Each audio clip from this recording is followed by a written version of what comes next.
The air thickens before anyone speaks. Lynn slides into her chair as if she owns the room. Her laughter fills the space I've tried to keep quiet. She tosses the keys beside her plate like nothing matters. I stare at the blue leather tag, my name engraved in silver. "Did you take my car?" I ask, voice steady but sharp. She shrugs, cutting her meat with careless precision. "You weren't using it. I needed it for the interview." Father nods, his approval immediate and blind. "Family helps family," he says, as if that explains theft. Mother adds a smile that cuts more than any word. "We're just proud she made it there on time." Pride for her, silence for me. The same pattern, polished over years of practice. My fork trembles against the porcelain plate. No one notices. They never do. I swallow the words that burn behind my teeth. She leans back, confidence dripping like perfume. "The manager said I had excellent qualifications." Of course she did. Of course they all do. The golden child never doubts the sun will shine. I hear myself ask again, softer this time. "Next time, just ask me." Lynn rolls her eyes, a gesture learned from indulgence. "Relax, it's just a car." Just a car. Just 18 months of late nights and missed weekends. Just the proof that I could build something on my own. Father folds his napkin and sighs. "Addison, don't be dramatic." I almost laugh. If they knew how many years I've swallowed drama for peace. Mother's tone shifts, sweet but firm. "Your sister needed help, be understanding." I look at Lynn. Her nails shimmer, her phone screen glows. She's already somewhere else, already admired. My chest tightens, anger rising like a tide I can't hold back. I reach for my phone, breaking Mother's dinner rule. 6 messages blink on the screen. All the same. "Beautiful car. When did your parents buy it?" I open the app. The photo hits harder than any slap. Lynn, smiling beside my midnight blue sedan. Caption: "Thanks Mom and Dad for the amazing gift." 20 likes, 4 comments. None from me. I place the phone on the table, screen facing up. The silence crackles. Father barely looks. "It's just social media, don't be sensitive." Mother nods, her voice honeyed with dismissal. She just wants to feel successful, like her big sister. My throat burns. Every lie sits heavy in my stomach. I meet Lynn's gaze. "Show me the car," I say. Her smile falters. "Why?" "You mentioned a scratch. I want to see it." Minutes later, we stand by the driveway. The mark isn't small. A long scar runs across the passenger door. Metal against metal. A fire hydrant's red paint glints under the porch light. "You hit something," I whisper. She shrugs again. "Insurance will cover it." My insurance. My premiums. My patience cracking under polite silence. I turn away before she sees the tremor in my hands. The night air bites. For the first time, I let the fury breathe. It feels almost like freedom. The next morning feels heavier than the night before. Coffee tastes bitter, not from the beans but from memory. The photo still burns behind my eyes. Lynn's smile. Their approval. My silence. At work, people whisper compliments I didn't earn. "Your sister's new car is stunning," someone says. I nod, pretending it doesn't sting. Pretending I don't want to scream. My fingers drum the desk until the skin aches. I open my phone again, scrolling through the proof. 5 posts. 5 lies. Each one rewriting my effort into a family fairy tale. My name erased. Their generosity inflated. I remember the first time I earned something. A scholarship letter clutched in trembling hands. Mom looked up from icing a cake for Lynn's sweet 16. "That's nice, honey," she said. No one framed that letter. No one mentioned it again. That pattern grew roots I never saw forming. Every win of mine folded into their comfort. Every struggle dismissed as independence. Now the roots pull tight around my ribs. I stare out the window, watching my reflection tremble. The anger is sharp but focused now. It isn't about the car anymore. It's about what the car represents. The first thing I bought that no one could diminish. Until they did. At lunch, a coworker jokes about rich parents. I smile so tightly my jaw clicks. If only they knew. The hours I bled into spreadsheets. The nights I fell asleep on the keyboard. The weekends I traded for deadlines. All to earn a piece of quiet pride. All to lose it in one careless caption. I leave early. The city hums beneath a gray sky. I walk past store windows, my reflection fractured by glass. Somewhere between shame and fury, I stop. I think about confrontation.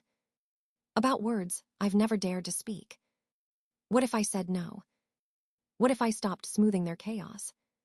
The thought startles me. It feels dangerous. It feels right. When I get home, the apartment is silent. The car key lies on the counter where I left it. Its blue tag glints under the kitchen light. I pick it up. It feels heavier now. Not from metal, but meaning. I sit at the table, scrolling through Lynn's feed once more. Each post is a mirror of entitlement. Each smile a reminder of my role in their story. Supporter. Background. Reliable sister. I close the app and open my notes instead. A single line appears on the screen. If they can't respect my boundaries, I'll rewrite the rules. The words look strange but powerful. I whisper them aloud. They sound like truth. They sound like the first breath after years underwater. Outside, the city lights blur against the glass. Tomorrow, I decide everything changes. Not through shouting. Not through begging. Through strategy. Through control. Through finally choosing myself. The anger cools into clarity. I can almost taste peace on the edge of defiance. For the first time in years, I know exactly what to do. Monday begins with quiet purpose. I dress in gray, sharp lines and calm colors. No emotion, no weakness, only precision. The elevator hums as I rehearse my plan. Every step measured, every word deliberate. When I reach my office, the city glows behind glass. Colleagues greet me, unaware of the storm beneath. I open my laptop, numbers lining the screen like soldiers. Mileage reports, expense sheets, cost analyses. The logic builds itself, clean and unbreakable. If emotion failed, logic would win. I draft the proposal carefully, every comma exact. A company vehicle program. Reduced reimbursements. Improved branding. Tax benefits. One example model, my midnight blue sedan. By noon, the plan feels airtight. No one could refuse efficiency. No one could argue with savings. I print the file, smooth the pages, and breathe. At 10 sharp, I walk into Mr. Crawford's office. He's the kind of man who reads numbers before faces. Quarterly report, he asks. Not yet, I answer. A proposal first. He raises an eyebrow, intrigued. I hand him the folder, steady hands, calm voice. He flips through the pages, eyes scanning the math. You're suggesting we acquire a corporate car? Yes, I say. For client transport and brand consistency. He nods slowly, absorbing the figures. You've calculated long-term depreciation. Page 4. He smiles slightly, thorough as always. Silence fills the space while he reads the final page. My car's photo rests there, rebranded with our logo. He looks up, amusement flickering. And you already have a candidate vehicle, I see. I do, I reply, available immediately. He leans back, thoughtful. This saves us money in 6 months. Precisely. He taps his pen on the desk. Smart move, Ms. Tran. Consider it approved. The words land like freedom, disguised as formality. 2 hours later, legal drafts the transfer papers. Ownership shifts cleanly from personal to corporate. The car is no longer mine. But it's safer now, untouchable. I sign with a firm stroke, my name steady and final. When I leave the office, the air feels lighter. Outside, sunlight glints off polished metal. The car sits in its new spot, tagged with a small logo. It looks different now. Less like possession, more like armor. That night, I pour a glass of wine with Lynn's photo still haunting my feed. But now I smile. She can't touch what doesn't belong to me. Protection through surrender. Control through letting go. I send a message to my best friend, Thao. Dinner tomorrow, I have a story. When she replies with a string of exclamation marks, I laugh quietly. It feels strange, this calm power. Like revenge dressed in professionalism. Like peace wearing a tailored suit. For the first time in forever, I feel untouchable. Sunday arrives with sunlight sharp as truth. I drive my old gray SUV, its engine steady and familiar. The house looks the same, but I don't. When I walk in, 3 heads turn at once. Father, Mother, Lynn. Same table, same meal, same expectations. Where's the blue car? Lynn asks, confusion masking fear. I took the old one today, I say, hanging my jacket. Mother's smile strains. Father clears his throat, his voice smooth with control. Your sister's been struggling with interviews. The market is difficult, Mother adds quickly. Lynn leans forward, tone rehearsed. If you could just add me to your insurance, I'll be careful. Her eyes shine, practiced innocence. I slice a piece of roast, chew slowly, savoring calm. For once, I'm not afraid of silence. When the plate's clear, Father finally asks, well, dear, can we agree on this? I set down my fork, deliberate and slow. That won't be possible. 3 words stop the air from moving. Mother blinks first.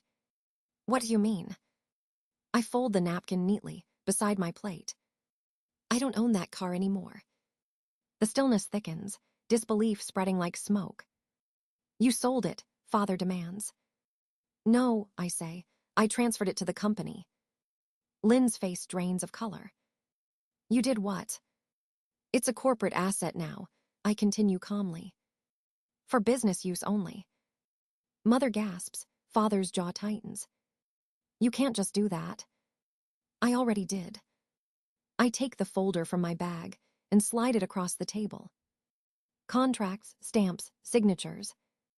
The kind of proof no argument can undo. Lynn snatches the papers, scanning them with shaking hands. This isn't fair, you planned this.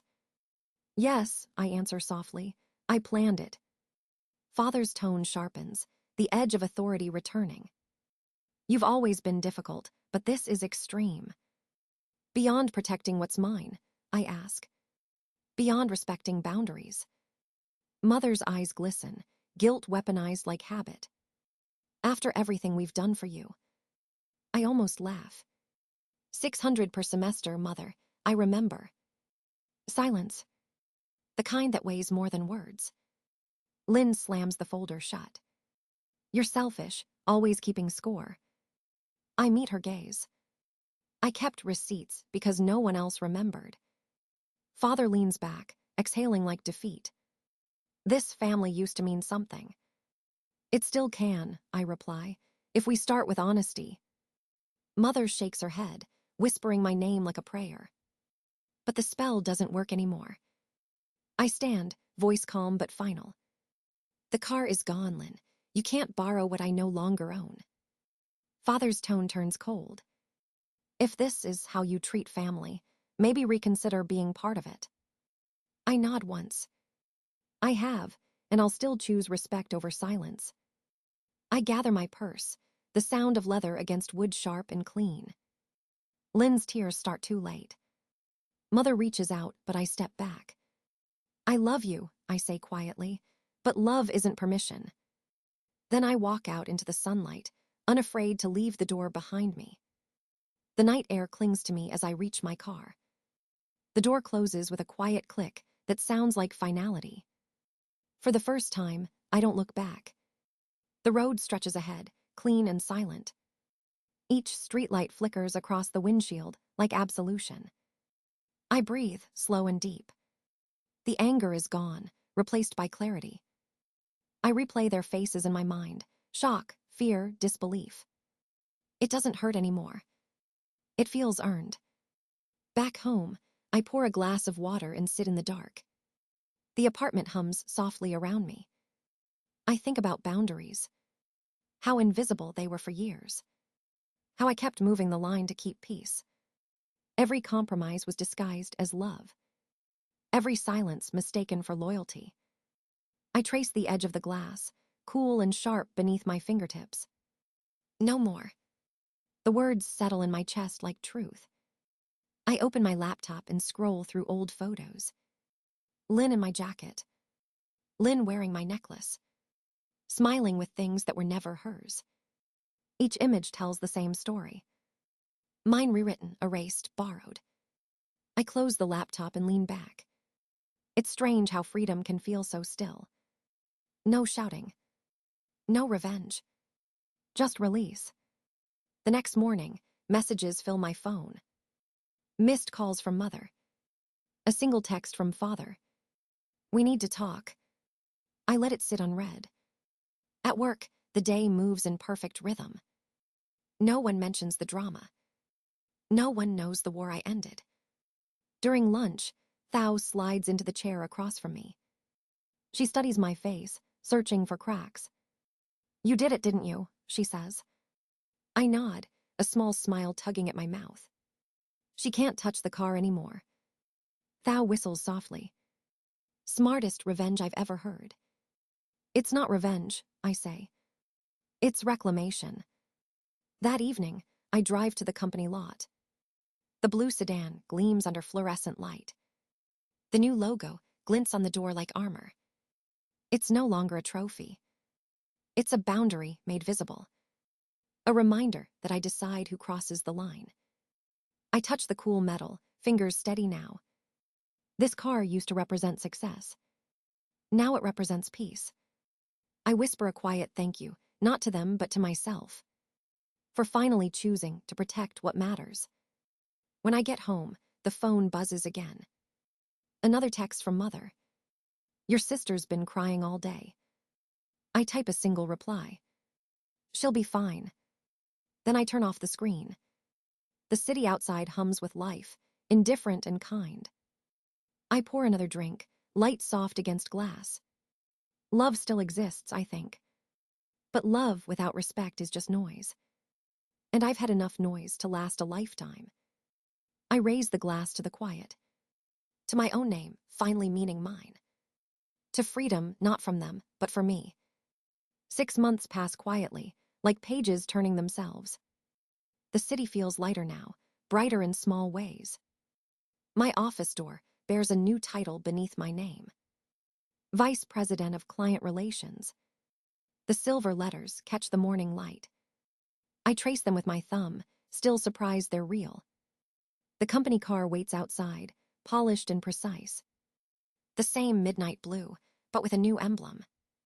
Ours, not mine. I drive past mirrored buildings, my reflection calm and whole. The past doesn't pull as hard anymore. It lingers, but it doesn't rule me. At work, the air buzzes with motion and purpose. Jessica waves from her desk, holding a report. Congrats again, boss, she says. I smile easily. The word boss doesn't feel strange now. It feels earned. Later, I meet Thao at our usual cafe. Steam curls between us, sweet with cinnamon and milk. She grins, leaning forward. So, your mom texted me again, says she misses you. I laugh, soft but genuine. She texts me too, fewer guilt trips this time. And Lynn. She's working, some tech startup downtown. Thao's brows lift. She finally kept a job.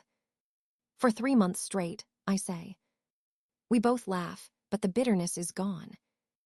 I mean it when I add, good for her. The past doesn't need to stay poisoned. It just needs to stay in its place. That night, I host dinner at my apartment. Friends gather around my table, voices bright and warm. No heirloom china. No rehearsed conversations. Just laughter, clean and real. When someone asks about my family, I answer honestly. We're learning to reconnect, I say. On new terms. They nod, understanding more than they ask. After everyone leaves, I stand by the window. Below, the company car gleams under streetlights. It used to be a symbol of control. Now it's a reminder of balance. I press my hand against the cool glass. Some things you lose to find yourself. Some boundaries save more than they cost. The next morning, Sarah from marketing knocks on my door.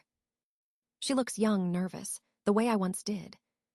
They said I'm too new to lead the Portland project, she says. But it was my idea. I close my laptop and meet her eyes. Then make sure they know that, I tell her. Your work deserves your name. Her shoulders straighten. When she leaves, I open a blank document. A memo about recognition, transparency, ownership. I type the first line slowly. Every achievement should belong to its maker. Outside, the sunset turns the skyline gold. I glance at the car below, shining like a quiet victory. Success isn't what you own. It's what you refuse to surrender. Some lessons cost dearly. But the peace that follows, that's priceless. The evening light fades slow across the skyline. I drive the company car through quiet streets, windows down. The city hums low, steady, alive. My hands rest easy on the wheel. No tension, no apology. At a red light, I glance at the reflection in the glass tower. The woman staring back looks unafraid. Her eyes no longer search for permission.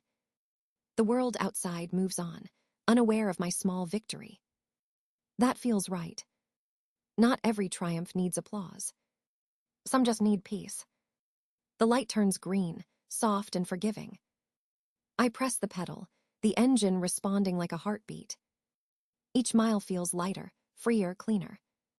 Family still calls sometimes. We talk about weather, work, small things that don't hurt. Progress, slow but real. I've learned not to measure love by what it gives, but by how it respects what it cannot take. The road stretches open ahead, dark blue beneath the stars. I smile, whispering to the quiet. Success isn't ownership, it's freedom. And for the first time, freedom feels like home.